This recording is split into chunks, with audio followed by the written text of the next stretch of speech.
প্রথমেই একটা potato chips আমি খুললাম, এটা আগুন ধরে কিনা দেখি।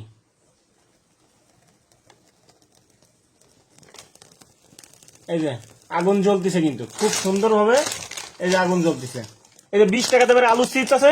এখন এই আলু চিপসটা ছিঁড়ে দেখি এই আলু চিপসে আগুন ধরে কি না। আচ্ছা দেখা যাক। এই যে ও মা, আমি তো ভাবছিলাম শুধু পটেটোতে আগুন ধরবে, আলু যে আগুন ধরবে না। তা দেখি আগুন তো আলু যে আরো বেশি ধরে। পটেটো বিস্কিট, এটাও তো চিপস, দেখা যাক এটাতে আগুন ধরে কিনা।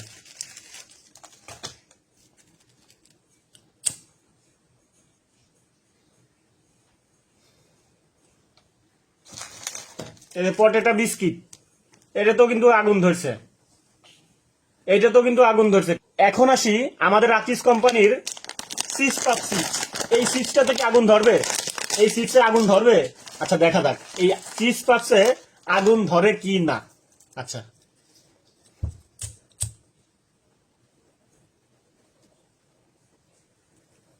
হ্যাঁ, এটাতেও আগুন ধরছে, এটাতেও কিন্তু আগুন ধরছে। এবং মিস্টার টুইস্টে কি আগুন ধরবে? মনে হয় না, মিস্টার টুইস্টে আগুন ধরবে না। এখন কথা হচ্ছে আপনি আপনার বাচ্চাকে কি খাওয়াবেন, চিপস খাওয়াবেন কি খাওয়াবেন না, আজকেই প্রমাণ হয়ে যাবে। ও বাবা রে, এটার গতি তো আরো বেশি, এটার গতি আরো বেশি, এটা আরো বেশি আগুন ধরে।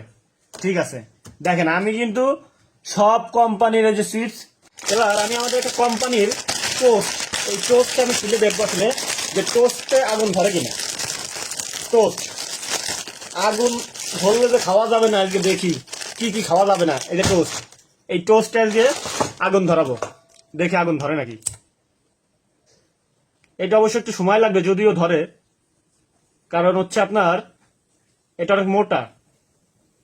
ও মা, আগুন তো ধরে গেছে, এবং খুব ভালোভাবে আগুন ধরে গেছে। তাহলে আমি পটেটো চিপসে আগুন ধরছে, বাচ্চাকে খাওয়াবো না। আমার এই যে চিজ পাপসে আগুন ধরছে, বাচ্চাকে খাওয়াবো না। মিস্টার টুইস্টে আগুন ধরছে, বাচ্চাকে খাওয়াবো না। আলু যে আগুন ধরছে, আলু বাচ্চাকে খাওয়াবো না। তাহলে বাচ্চাকে কি খাওয়াবো? বাচ্চা তো চিপস খাইতে চাইবেই, তাহলে কি কোনো চিপসই খাওয়াবো না? সমাধান আছে। আসলে সমাধান কি, এই যে যে চিপস গুলো দেখতেছেন সবগুলোতে আগুন ধরছে, এটা সব কিছুতেই তেল আছে। এটা মূলত যখন তৈরি হয়, এটা ভাজার সময় তেল ব্যবহার করা হয়, আর এই তেলটা এখন পর্যন্ত কিন্তু এর গায়ে মোটামুটি লেগে আছে। আর দ্বিতীয় কথা হচ্ছে এই যে এই চিপস গুলো হচ্ছে পাতলা, পাতলা জিনিসে আগুন ধরবে, এটাই স্বাভাবিক। আর এইটা একটা খোলা জায়গা, এখানে অক্সিজেনের অভাব নেই, এই অক্সিজেনের কারণে এটাতে আগুন ধরতেছে, স্বাভাবিক বিষয়। আরেকটা বিষয় হচ্ছে এই যে টোস্ট, এই যে টোস্ট, এইটাতে কেন আগুন ধরলো? মূলত আপনি আগুন সবকিছুই পোড়াইতে পারে। এখন কথা হচ্ছে চিপসে আগুন ধরবে বিধায় আপনি বাচ্চাকে চিপস খাওয়াতে পারবেন না, চিপস সম্পূর্ণ বিষ। এই জিনিসটা ভাই আমি মাইনে নিতে পারলাম না। তবে চিপস অতিরিক্ত বাচ্চাদের জন্য খুবই ক্ষতিকর, কারণ আপনার যে কোনো জিনিসই অতিরিক্ত খাওয়ানো ঠিক না। চিপস বলেন, যে কোনো খাবারই বলেন, আপনার অতিরিক্ত খাওয়ানো ভালো না। তবে চিপস বাচ্চাদেরকে একটু কম খাওয়ানোই ভালো। তবে এইটা যে আপনি সম্পূর্ণ বিষ খাওয়াচ্ছেন, এইটার কোনো যৌক্তিক প্রমাণ আসলে যে আগুন ধরলেই বাচ্চাকে চিপস খাওয়াইতে পারবেন না, বাচ্চাকে চিপস খাওয়ানো যাবে না, বিষয়টা কিন্তু এরকম না।